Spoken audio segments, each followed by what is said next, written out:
Yang kami muliakan Ustaz Kiai Haji Abdul Hakim Nasriar Agim untuk hadir di hadapan kami semuanya untuk memberikan tasayanya kepada Agim. Mohon untuk hadir di hadapan semuanya ke atas maju. Terima kasih. Ya, kita salawat ya.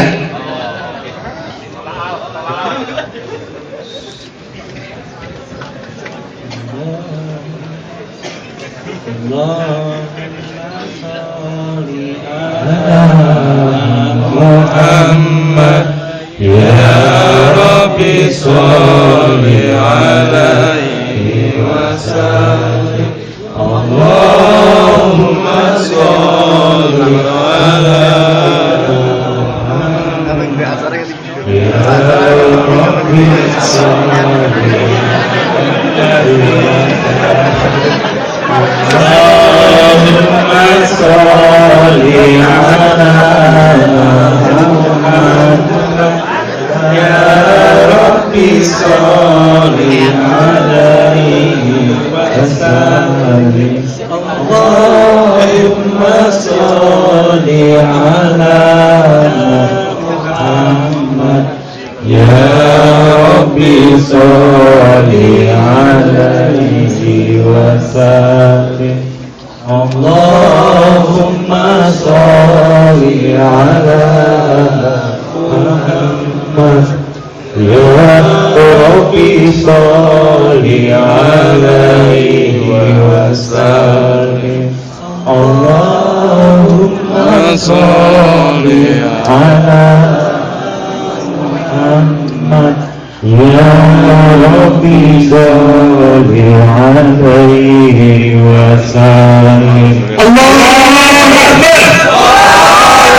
Allahu Akbar. Allahu Akbar. Allahu Akbar. Allahu Akbar. Allahumma sholli ala Muhammad ya Rabbi sholli alaihi wasallam. Allahumma sholli ala Muhammad ya Rabbi sholli wasilah.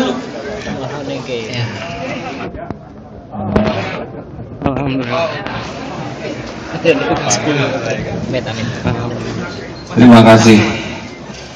Assalamualaikum warahmatullahi wabarakatuh. Waalaikumsalam warahmatullahi wabarakatuh. Alhamdulillahirabbil alamin.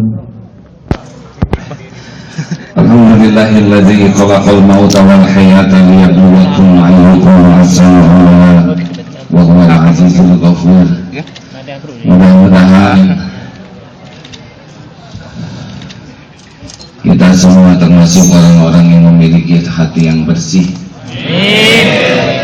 Karena walaupun gaji banyak, hati kotor, tetap menderita. Benar? Gimana ini mau ngaji, mau motret? Udahlah. Bapak Ibu sekalian, saya mohon maaf, saya sedang diberikan nikmat sakit oleh Allah.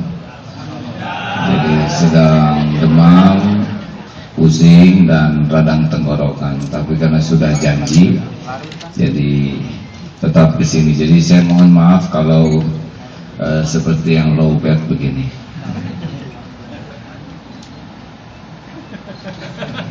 Sudah ngapa? Jangan serba dilayani. Terima kasih ya. Oh, duduk sana. Saya kalau diperlakukan spesial, saya mengerti tuan rumah ingin memuliakan tamu, tapi saya malu.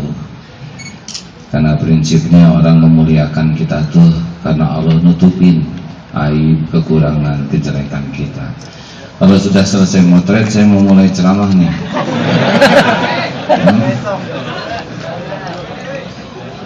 Ini emang dunia lelaki di sini ya. Kemarin saya di Hong Kong, khutbah Idul Fitri di sana, yang hadir sekitar 25-30 ribu. lelakinya cuma 2 baris di depan. Sekarang puas saya lihat banyak lelaki di sini.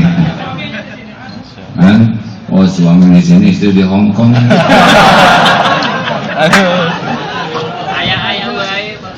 Baik rekan-rekan sekalian, sudah nih boleh duduk Pak, karena dalam teori pidato setiap ada yang jalan-jalan semua lihat yang jalan-jalan ya.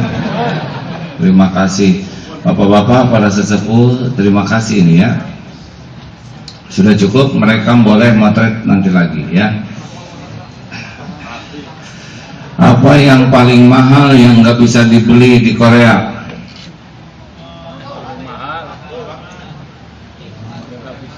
Katanya gajinya gede-gede di sini.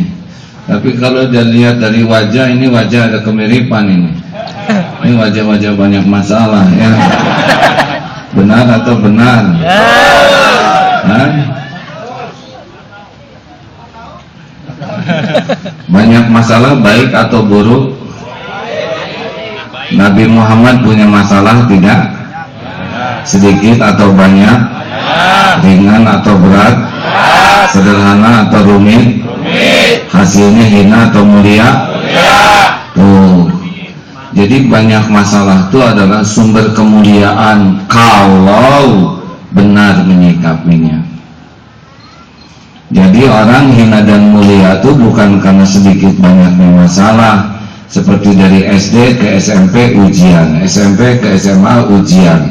Ujianlah yang menaikkan derajat seseorang kalau lulus. Nah orang tidak lulus ujian itu bukan karena salah soal, bukan karena soalnya yang susah. Orang tidak lulus ujian karena salah jawabannya. Jadi kalau teman-teman di Korea sini banyak yang sengsara, pasti bukan karena masalah, melainkan karena salah menyikapi masalah. Ini penting nih, pegang. Kita menderita oleh soal atau bukan? Oh, soal itu udah diukur oleh Allah. Kita sengsara dimanapun juga, mau di Indonesia, di Korea, bukan karena persoalan hidup. Kita menderita karena salah menyikapinya, betul? Ini kurang fokus nih. Lihat sini Om. Baik, kita akan bahas bagaimana. Ini judulnya apa? Wah, panjang sekali judulnya. Loh, itu saya zaman dulu itu. Itu jadi capres ya. Menebar siar menuai berkah di negeri ginseng. Jadi judulnya yang mana ini hadirin? Ya. Judulnya bagaimana menyikapi masalah dalam hidup ini. Setuju? Jadi rekan-rekan sekalian, dalam Al-Quran sudah disebutkan begini. A'udzubillahi minasyaitonirrajim. وَلَنَبْلُوَنَّكُمْ بِشَيْءٍ مِنَ الْخَوْفِ وَالْجُوعِ وَنَقْصٍ مِنَ الْأَمْوَالِ وَالْأَنْفُسِ وَالثَّمَرَاتِ وَبَشِّرِ الصَّابِرِينَ الَّذِينَ إِذَا أَصَابَتْهُمْ مُصِيبَةٌ قَالُوا إِنَّا لِلَّهِ وَإِنَّا إِلَيْهِ رَاجِعُونَ. Sudah pasti kita ini bakal ditimpa oleh Allah sedikit yang membuat kita tercekam, kekurangan makanan nih. Kayak saya ini sekarang lagi diuji. Tadi di kamar banyak Pak makanan, waduh, dibawain oleh panitia segala macam sampai penuh meja. Tapi saya lagi radang tenggorokan dan sariawan, tetap nggak makan ya. Ini ujian. Kehebatan mama begini nih, kalau masuk langsung rapat ya. Ibu salamannya nanti lagi Bu. Kalau salaman cukup tangan aja, tidak usah bicara ya. Dan nggak kedengeran ya, udahlah biarin kita harus siap menyikapi masalah ya. Ini standar biasanya saya kalau ceramah ini dulu, tapi nanti pendalamannya belakang ya. Tolong digarisbawahi. hidup ini pasti ada masalah, itu pasti. Dan masalah itu sedikit. Masalah itu sedikit dibanding karunia.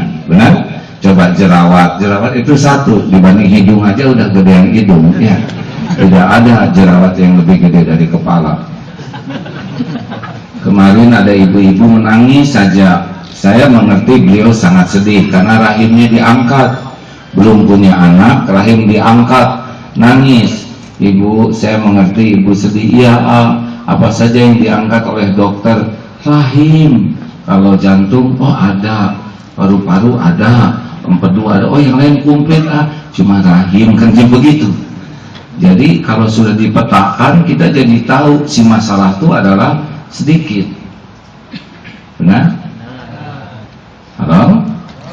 Ya, karena kita yang membesar-besarkan, karena janji Allah bisyai'i minal khauf. Satu yang kecil sedikit membuat takut, kurang makanan, harta, jiwa, infrastruktur, buah-buahan. Wabashiri sabirin, dan berikan kabar gembira bagi orang yang sabar. Jadi semua kepahitan itu adalah sumber kebahagiaan kalau benar menyikapinya. Jadi kalau teman-teman di sini banyak masalah, itu kan benar-benar sumber kebahagiaan kalau benar menyikapinya. Jadi jangan takut oleh masalah, melainkan takut salah menyikapi masalah. Jawab hadirin, jangan takut oleh masalah, tapi takut salah menyikapi masalah. Ya kalau di Indonesia kan ada yang monyet lu, langsung apa anjing? Nah, jadi berantem. Itu salah jawabannya. Harusnya monyet lu, bukan. Assalamualaikum. Beres ya.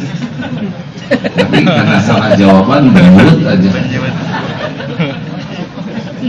Motor meletus, ban meletus, wah cilaka. Motor meletus lagi bannya. Tapi bagi yang benar, innalillah wa inna ilaihi rajiun. Motor meletus banyak. Iya, segalanya juga kan ada waktunya. Kasihan tukang tambal ban kalau ada yang meletus. Gimana dong ini? Ya ini ciri-ciri di dompet kita ada tukang tambal, ada rezeki tukang tambal ban. Ayo kita anterin ke sana. Kamu bagian dorong, saya bagian naik. Gitu. Aduh. Ini serius hadirin. Kalau saya lihat dari wajah saudara-saudari sudah rada lama di dunia ini. Nggak ada yang aneh Pak hidup ini, senang, susah, dipuji, dicaci, gembira, sedih, ada, tiada, benar? Jadi ketika hidup siap ada masalah, dan masalah itu pasti kecil, bisa pasti kecil. Nah, akan mengundang karunia besar kalau sabar. Wabashiri sabirin. Nah, apa kunci sabar dalam hidup? Ayo, siapa yang tahu? Hadiahnya umroh sama-sama. Umroh nih. Kunci sabar ya Pak? Hah? Oh, bingung ya? Wah, apa Pak? Ikhlas? Baik, kita ketemuan di Mekah ya Pak ya? Dan sini ongkos masing-masing ya. Sama-sama hadirin. Jadi rahasia hidup tenang, hidup sabar itu qalu innalillah wa inna ilaihi raji'un. Nah, kami semua ini milik Allah dan kami semua kembali ke Allah. Pegang itu Pak. Jadi orang itu bisa sabar kalau enggak merasa memiliki. Semuanya cuma titipan Allah. Tapi kalau udah megang, ini uang saya, ini harta saya, ini kedudukan saya, makin megang, makin susah sabar. Ini saya lagi kurang sehat sekarang. Saya mah ridho Pak. Dan badan ini milik Allah, benar? Pasti banyak dosa saya yang harus digugurkan, dan sakit itu adalah salah satu cara Allah menggugurkan dosa. Kalau kita ridho, dan enggak ridho juga tetap sakit ya. Kehebatan Korea gini kan, banyak atlet Teruskan. Bu, Pak, teruskan jangan nih. Jadi kita harus melatih diri dari sekarang. Lihat tubuh ini bukan milik saya nih. Ini adalah amanah Allah. Ini pada punya istri nggak sih? Belum. Wajahnya wajah udah. Bu, di sini ya benar. Tunggu. Anak juga bukan milik kita, Pak. Kita mah boro-boro bikin anak. Gambar anak juga gagal. Bikin sehelai rambut saja tidak sanggup. Jadi kalau kita ingat anak, langsung ingat pemiliknya. Allah itu pasti beda dibanding ingat tapi enggak ingat pemiliknya. Pas gajian, ini harta, ini titipan Allah. Lebih ringan, ngirim ke orang tua, ngirim ke saudara. Saya beruntung, titipan Allah jadi jalan. Makin merasa ini titipan, makin enteng dalam hidup ini. Lihat tukang parkir di Indonesia, banyak mobil nggak pernah sombong, ganti-ganti mobil tidak takabur, diambil sampai habis nggak sakit hati. Kenapa? Ya, titipan. Jadi lebih enak. Jadi semua itu milik Allah ya. Kita mah cuman dah cukup ya. Makanya Bapak Ibu harus yakin bahwa semua rezeki itu dari Allah. Betul? Di perut ibu dulu udah ada rezekinya? Jawab hadirin. Jangan takut nggak ada rezeki, udah pasti ada. Di perut ibu langsung Allah kirim rezeki lewat ibu yang nyari, ibu yang ngunyah, jengkol, pete, kerupuk, dorok-dorok, cireng dan alhamdulillah jadi orang ya. Coba kalau jengkol itu bersisa di wajah kita, kurang bonafit ada itu mirip jengkol.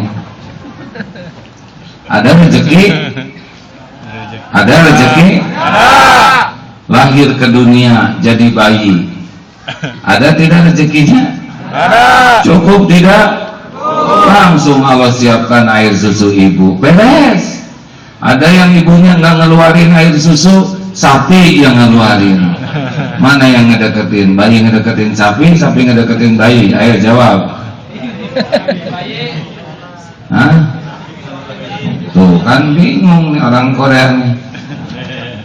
Pak, mana yang ngedeketin? Bayi ngedeketin sapi, sapi ngedeketin bayi. Sapi ngedeketin bayi. Mana ada sapi ngedeketin bayi? Bayi itu tidak perlu sapinya, tapi perlu susu. Salah, bukan susunya, air susunya. Bayi nggak bisa kemana-mana, ngalir itu air susu. Sapinya di mana? Diperah. Lihat ini rezeki Pak, penting Pak. Kalau Allah nyiptakan kita, Allah tuh udah nyiptakan kita lengkap dengan rezekinya. Makanya kalau kesini hanya mikirin duit aja, gak ada apa-apanya. Apalagi duitnya dipakai maksiat, gak ada apa-apanya. Kesini cuma menderita aja. Dan gak bisa bahagia dengan uang yang dipakai gak benar. Makanya pergi ke sini harus yakin dulu bahwa saya itu udah ada rezekinya. Emang saya lagi di sini sekarang rezekinya. Dan Allah ngatur. Nih lihat mata airnya di mana. Yang nimba siapa? Yang ngebotolin. Kalau udah rezeki saya datang ke sini, 52 tahun saya hidup nggak pernah sehari pun Allah lupa ngasih minum. Karena saya milik Allah. Nggak mungkin Allah lupa ngerezekiin saya, ya kan? Halo? Jadi melongo begini ini. Sampai kapan? Sampai mati. Rezeki itu rumusnya sederhana. Ada nafas, ada rizki. Itu rumus rezeki. Apa? Nah, yang suka nggak ada tuh barokahnya. Jadi kita ini tidak disuruh mencari rizki, Pak. Disuruh menjemput rizki. Yang dicari itu keberkahan dari rezekinya. Nah, kalau kita ngejemputnya dengan benar, barokah, itu 3 cirinya. 1, hati selalu tenang. Yang kedua, selalu cukup. Dan dunia pasti datang, pas perlu ada, cukup. Tapi kalau nggak barokah, pasti galau. Wah, pusing aja mikirin dunia. Yang kedua, ketakutan miskin, cemas, takut nggak kebahagiaan. Dan yang ketiga, itu dunia nggak akan datang kecuali sesuai yang sudah ditetapkan Allah. Pak, mau tahu ya mau rezeki nih? Rezeki itu dibagi tiga. Satu, rezeki yang pasti ada. Apa? Rezeki penguat tubuh. Pokoknya bapak mah tenanglah, pasti makan. Tinggal boleh milih yang halal atau yang haram. Mau minuman yang bagus kayak gini atau minuman keras. Katanya di Korea juga tidak sedikit orang Islam yang minum minuman keras. Kalau minuman yang haram sederhana sebetulnya, gelek haram ke sini. Benar kata saya juga, tiap yang lewat dilihat ya. Oh. Bagaimana urusan? Jadi lupa lagi nih Pak. Agak. Dalilnya wa ma min dabatin fil ard illa 'alallahi rizquha. Jadi Bapak udah yakin kita ciptaan Allah, Allah tahu keperluan kita, pasti Allah cukupin. Tadi saya katakan di perut ada, bayi juga ada. Bayi manusia itu primata terlemah Pak. Kalau monyet lahir terus jalan nyari makan, kita 11 bulan telentang. Maka kalau ada yang nyebut monyet lu, ingat dia lebih cepat jalan daripada kita. Bapak tinggal milih, boleh yang ada babinya atau yang tidak ada babi. Kalau kita memilih terjaga, maka barokah hidup tubuh ini. Kalau kita milih yang haram, yang apalah gitu, yang tidak halal, nah nanti ngalir di darah kita tuh yang tidak halal, haram. Nanti otaknya gampang mikir haram, nanti terus aja jadi banyak maksiat. Dan setiap maksiat itu pasti akan membuat gelisah dalam hidup ini. Jadi kalau Bapak Ibu ingin tahu apa sih yang membuat hidup saya tidak tenang, di antaranya adalah maksiat. Makanya jangan pernah mau makan yang tidak halal, tidak akan bikin tenang hidup ini. Galau, stres, tenanglah milik Allah, nggak dikasihkan oleh Allah kepada yang melanggar. Pasti makan nih? Pasti tidak? Pasti. Udah makan belum? Oh, mungkin nggak makan. Barusan saya juga lihat itu di piring udah banyak segala macam gitu ya, tapi udah pedas-pedas. Datang barusan rezeki saya, bubur. Ya Allah, ini dia rezeki saya. Berasnya dari mana, wortelnya dari mana, ngumpul ke piring. Coba kalau saya yang harus nyari beras sendiri, kapan makan? Yang kedua, rezeki yang digantungkan. Apa? Ulangi. Nah, ini rezekinya udah ada. Ini udah ditakar nih semua. Ada yang drum, ember, ada yang gayung, ya, ada yang muk, cangkir, seloki, ada yang tutup salep, ya, ada yang tutup PPO dan sebagainya. Nah, tinggal kita ikhtiarnya. Kalau kita menjemputnya, sholat kejaga, akhlak kejaga, barokah namanya, rezekinya dapat dan banyak juga yang didapat, pahala dapat, ketenangan dapat, kemuliaan dapat. Tapi koruptor itu dia ngejemput juga rezekinya, cuman caranya haram, akibatnya hina, dilaknat, dikutuk, tubuhnya juga haram. Bukan enggak ada rezekinya, tapi cara menjemputnya yang salah. Jelas? Ada juga yang nanya, rezeki udah ada, kenapa kok rezeki saya seret? Mungkin seperti bayi. Ada bayi yang nangisnya gini.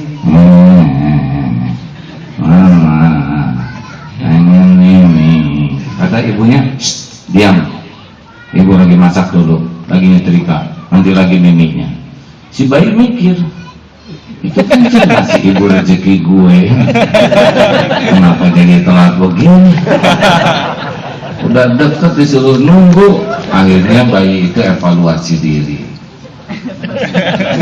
Bayi ini tafakur di dalam boxnya. Kenapa jadi telat begini rezeki gue nih? Oh mungkin tangisan gue kurang profesional dan kurang energetik serta kurang inovatif. Oke deh, akan gue keluarin tangisan terbaru. Sambil kejang-kejang, si ibu dari kamar, ada apa sayang? Jeng jeng jeng jeng jeng jeng, lari dari dapur. Kenapa sayang? Coba senyum, oh gue ngerti sekarang. Biarin rezekinya ada, kalau gue lebay, ya, nangisnya nggak semangat, ikhtiarnya nggak inovatif, disuruh nunggu. Tapi giliran all out, jeritan terbaik dengan penuh inovasi, ngejar itu rezeki sekenyangnya men.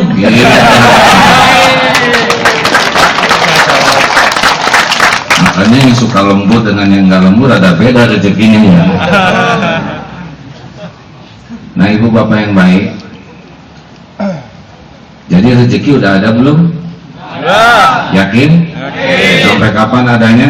Sampai mati ya. Nanti bapak ingat kalau udah tua juga rezeki ada pak. Ini sekarang kita lagi rada jauh nih dengan rezeki, harus ke Korea. Nanti udah tua nggak kayak gitu, nggak deketin lagi kayak bayi pak. Nanti ingat-ingat selama ini ya, kalau udah tua misalkan kakek yang mana gitu ya, udah rada susah jalan, kakek mau kemana? Mau ke dapur. Nah mau apa kek? Mau makan. Kakek jangan ke dapur, kakek nunggu di sini aja duduk. Datang dari dapur ya kan, dibawa oleh cucu. Ini kek makasih nak. Kakek tangannya gemetar, susah masuk, saya suapin ya, masuk sendiri. Enggak usah pakai nyuap, masuk persis kayak kita waktu kecil. Lama-lama nggak bisa masuk. Kakek susah nelen ya, diinfus ya kek, masuk ke sini, nggak usah dikunyah. Lama-lama nggak bisa diinfus, dikupur. Jelas ini? Innallaha la yughayyiru ma biqaumin hatta yughayyiru ma bi anfusihim. Sesungguhnya Allah tidak merubah nasib satu kaum kecuali kaum itu merubah nasibnya sendiri. Artinya pakai takwa enggak nih? Kerja di sini kalau hanya sekedar uang sih ya cuman gitu-gitu aja. Uang tuh kan kertas pindah ya. Benar, terima, nah pindah, kirim ke Indonesia, diterima, pindah lagi, cuma mindahin aja ya kan, benar nggak? Nunjuk iya, saya juga kayak gitu sama ya kan. Udah kita kerja sebulan penuh, pegang nggak lama tuh megangnya kan. Kayak gitu transfer ke Indonesia dan di Indonesia juga senang bayarin sekolah barang pindah, cuman gitu aja, rugi kalau nggak jadi amal ya kan, benar? Ya uang mah cuman kertas pindah aja kayak gitu. Saya punya teman ini katanya uangnya 50 miliar, mas katanya duitnya banyak tuh 50 miliar, biasa aja.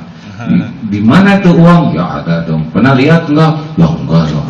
Pernah megang? Ya enggak. Terus gimana itu uang? Kan disimpan, ada catatannya. Kalau catatan mah gampang ya. Kita juga bisa bikin catatan sendiri. Saya bikinin pak. Rezeki itu cuma 3 yang dimakan jadi kotoran itu rezeki, yang dipakai jadi usang itu rezeki kita. Dan yang dinafkahkan di jalan Allah itu rezeki kita. Tabungan, benda itu mah bukan rezeki kita, baru ngaku-ngaku aja. Ini bapak di depan sebanyak buah-buahan, belum tentu rezeki bapak kok udah segitu deketnya pak. Udah sering saya disuguhin pak, di sini untung enggak. Di Bandung tuh di Indonesia pernah di ceramah tuh buah naga, jeruk, salak, anggur. Saya lihat gitu aja udah yakin bukan rezeki saya ini. Ya bagaimana mungkin ceramah makan buah naga gitu. Udah selesai ceramah salaman, bubar panitia lagi.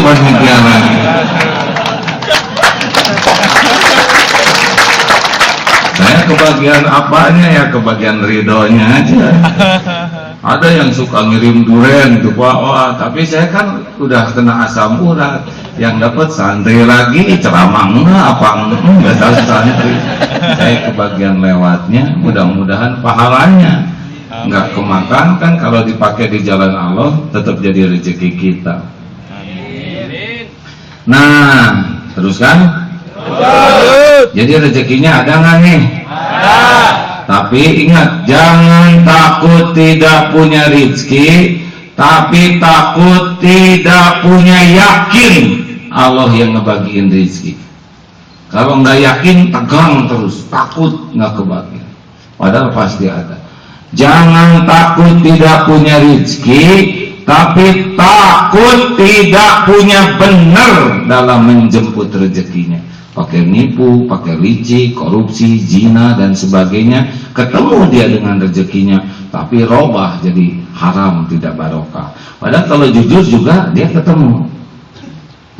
Pernah dengar kan kisah Imam Ali nitipkan keledai? Imam Ali nitipkan keledai, titip ya keledai. Lalu Ali bin Abi Thalib ke dalam ngambil 3 dirham. Pas keluar udah kabur itu. Kemana dia? Dicari ke tukang tali kuda, ketemu. Ah, ini tali punya saya. Kata si pedagang, oh saya tidak tahu, tadi ada orang kesini, dia jual tali. Berapa dia jual? 3 dirham.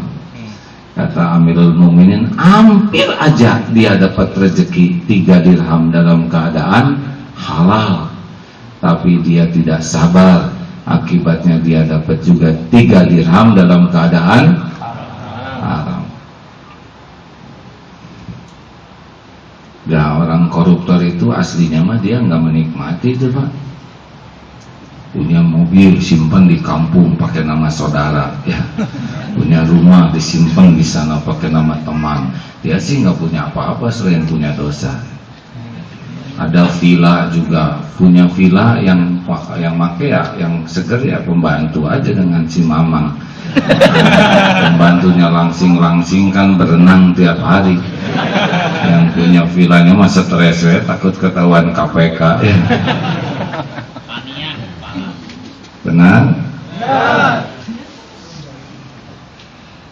Yang ketiga, rezeki yang dijanjikan apa?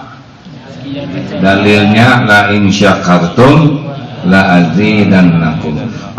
Gimana kalau saya ukurannya segede gini? Enggak apa-apa, ukuran kita kecil, yang penting di atasnya ada teko. Jadi enggak pernah kurang. Ini kita tuh beda-beda Mas rezekinya. Jangankan seangkatan, adik kakak aja, seibu sebapak beda rezekinya, benar? Coba ingat-ingat sekeluarga, beda. Saya juga berempat adik kakak, beda rezekinya. Gimana kalau rezekinya bagian kecil? Adik saya tangki, itu ember, saya seloki, nggak apa-apa. Yang penting ada teko di atasnya, muncul terus, nggak pernah berkurang. Inilah namanya rezeki ahli sedekah. Jadi tiap dapat rezeki sedekah, bayar zakat, nyantuni orang tua, adik, anak yatim, terus tapi ikhlas. Gara-gara ini rajin dikeluarkan, muncul terus. Apapun yang dia perlukan pasti cukup. Tapi amalnya ini yang nggak pernah berhenti. Guru saya rumahnya sederhana Pak, tapi ngehajiin orang, nyantunin, ngasih makan, wah nggak pernah kurang. Nah wadahnya kecil, tapi ngegelontor terus. Ini yang enak tuh Pak. Makanya kalau bapak-bapak, tolong jangan terlalu banyak bicara. Siang harus segera istirahat. Terima kasih.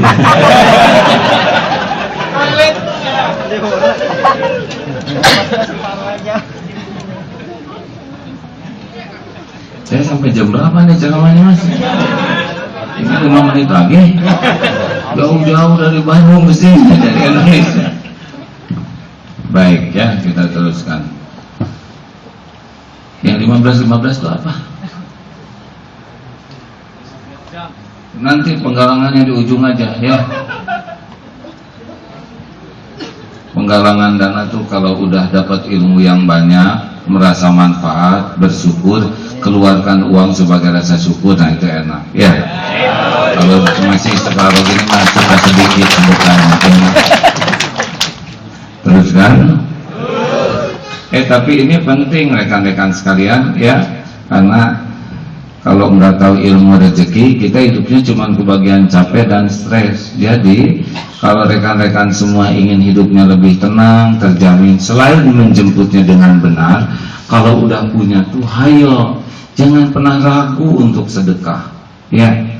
Caranya sederhana, tiap dapat potong 5%. Coba lihat, jadi miskin nggak? Sebelum dimasukin, sedekah dulu.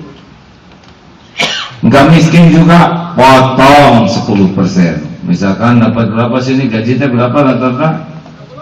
10 juta, 20 juta, 12 juta, potong 1.200.000 buat sedekah. Nggak miskin juga, potong 20%. Kenapa jadi tegang begini? Ini kan baru rencana. Dasar kita ini pelit. Rencana aja tegang. Saya lihat dari depan ini kelihatan wajahnya. 5% masih mikirnya, 10% mulai makanya, 20% mungkin. Saya nih Pak, kalau sekarang ada yang ngasih ke saya nih 10 miliar misalkan nih, hari ini ada yang ngasih 10 miliar, apa yang mau saya lakukan? Saya bagiin buat bapak-bapak ini 7,5 miliar, buat ibu-ibu 2,5 miliar. Oh habis dong, saya kan tinggal ngelamun lagi hari ini 200 miliar sendiri. Masa ngelamun aja pelit ya? Bu, Pak, ayolah, percayalah Pak, kita itu tidak akan terjamin dengan tabungan yang kita miliki. Kalau Allah mau ngambil tabungan kita, pasti keluar tuh Pak. Enggak ada yang bisa nahan. Wa iyam saskallahu bidurrin fala kashifalahu illahu. Sekiranya Allah akan memberikan kemudaratan padamu, tidak ada yang bisa menghalangi selain Allah sendiri. Bapak punya tabungan segede apapun, mau diambil pasti hilang tuh Pak. Bikin sakit, ketipu, atau apalah di Indonesia ada yang punya keperluan, yang nggak punya jalan selain kita. Kita nggak akan terjamin dengan tabungan kita. Boleh nabung, tapi kita akan terjamin dengan sedekah kita. Makanya bapak-bapak, ibu-ibu, mumpung lagi rada dibuka pintu rezekinya, berlomba-lomba sedekah. Apalagi kalau wakaf. Wakaf tahu kan? Amal jariah. Oh, ngeluarinnya sekali, ngalirnya terus. Di Indonesia ada masjid mau bikin sumur pompa, bikin oleh kita, cicil lah.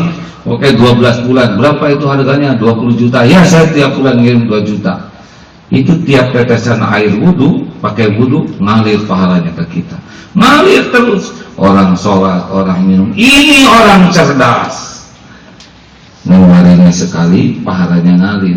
Nanti lihat aja, pada waktunya pasti kita perlu, pasti ada.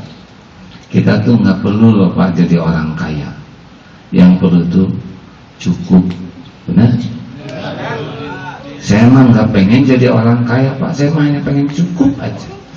Buat makan cukup, buat anak-anak sekolah cukup, buat beli rumah, buat beli mobil lagi, buat ke Mekah, buat itu tanah 10 miliar dibayar. Ngapain kaya ya? Kalau dengan cukup beres, dan nggak perlu banyak uang Pak. Yang penting tuh cukup, karena banyak nggak cukup tetap lihat. Seperti ibu-ibu selop banyak tapi nggak ada yang cukup, kan nggak enak ya. Benar? Mau tahu rahasianya hidup selalu cukup? Sedekah. Orang sedekah itu adalah orang yang dosanya diampuni Allah. Makin banyak Bapak bikin dosa selain tobat, sedekah aja, nanti hati jadi tenang, jalan keluar jadi ada. Nah, itulah ilmu rizki. Pak, hati-hati ya, Korea ini auranya mah rada gampang bikin maksiat di sini ya. Kan? Tahu dari mana? Ini dari alis Pak, kelihatan. Langsung pada begini. Kan kalau yang tukang maksiat itu di jempolnya, di sini ada hitamnya Pak. Oh, ada lihat jempol.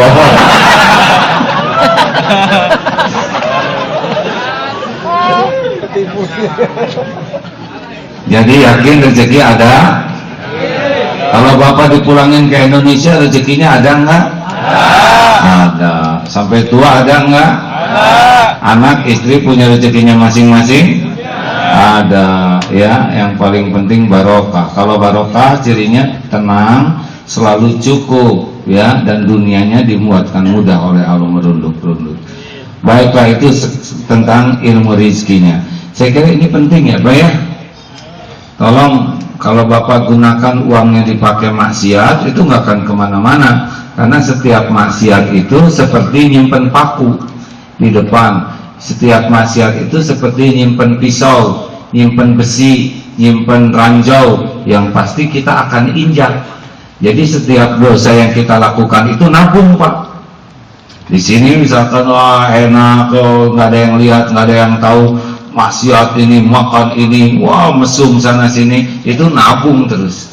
Bonus pertama di dunia, hati tidak akan tenang, nggak akan tenang. Apalagi kalau sudah menuhankan mesum itu, otaknya tuh itu aja ngeres, ya. Kemana-mana tuh itu yang dipikir, nggak ada tenang. Dan numpuk itu Pak, akumulatif.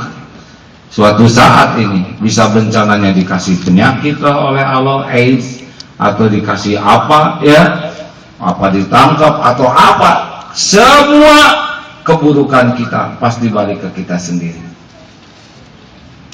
Nah, oleh karena itu Bapak sekalian, mudah-mudahan dengan dilapangkan rezeki di sini dipakai amal yang baik, tenang, jamin rezekinya ada. Setuju? Berapa banyak sih orang Indonesia di sini Pak? Berapa Pak? 36.000. 35 orang Indonesia? Iya. 35.000. Coba kalau masing-masing 1 juta aja sebulan sedekah. Tuh kan pada kata wah 1 juta. Benar. Rencana itu. 35.000, waduh, udah 35 miliar ya. Wah, dahsyat tuh, udah nggak akan berkurang rezekinya Pak, nggak bisa berkurang. Satu-satunya cara yang paling efektif yang membuat kita tidak bisa berkurang rezeki adalah sedekah. Di perusahaan-perusahaan kami Pak, pokoknya dapat uang tuh dahulukan sedekah, karena sedekah itu penolak bala, penggugur dosa. Sedekah itu seperti air yang memadamkan api dan membuka pintu yang lebih berkah lagi. Setuju nih, ini Bapak-bapak sekalian, ini ada paguyuban yang nih Pak? Saya sarankan Pak, kalau rezeki lebih, kasih beasiswa orang Indonesia, terutama yang duafa, supaya hafal Quran. Iya Pak, paling berapa mereka, tiap makan mereka ngapalin Quran, pahalanya buat kita. Kemudian mereka doanya untuk kita. Kita mau berbuat maksiat, dilindungi oleh Allah. Makanya kalau punya uang tuh dikunci supaya nggak kena musibah. Di antaranya juga adalah dengan kasih beasiswa saudara-saudara kita yang duafa di sana. Setuju nih? Oh Pak, saya bisa melihat dengan mata kepala sendiri di pesantren. Di pesantren kami banyak penghafal Quran, ada sekitar 245. Itu orang-orang yang memberikan beasiswa ke mereka tuh, aduh, dimudahkan urusannya tuh, usahanya, ibadahnya, keluarganya, anak-anaknya jadi soleh. Beneran Pak.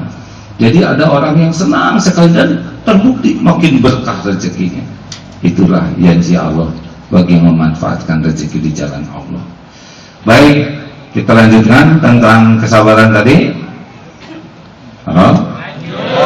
Jadi rezeki itu siap loh Pak, siap ada dan siap tiada. Sekarang lagi digampangin, besok lusa ditahan. Nah, lagi digampangin, gimana caranya? Syukur.